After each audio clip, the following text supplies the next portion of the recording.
Babe, di ba siya yung classmate natin nung high school? Si Balong!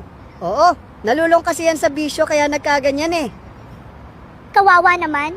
Anong ginagawa niya? Parang iniisip niya na isa siyang ibon. Ano naman yung ginagawa niya ngayon? Iniisip niya na lilipad siya.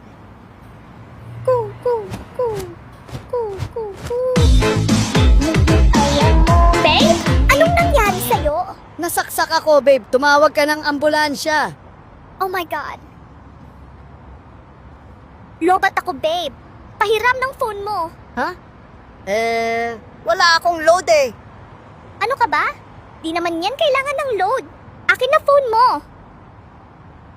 Nakalimutan ko. Kinuha din ng sumaksak sa akin yung phone ko. Babe, hawak mo oh.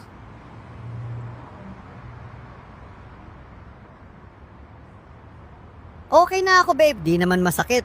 Saan mo gustong kumain? Nagugutom ako eh. Panaginipan kita kagabi kahit hindi ako tulog.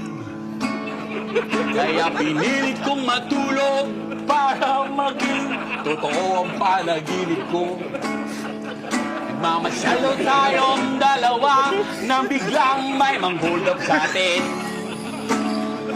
Hinawakan ko raw ang iyong kamay at ikaw ang ginawa kong panangga.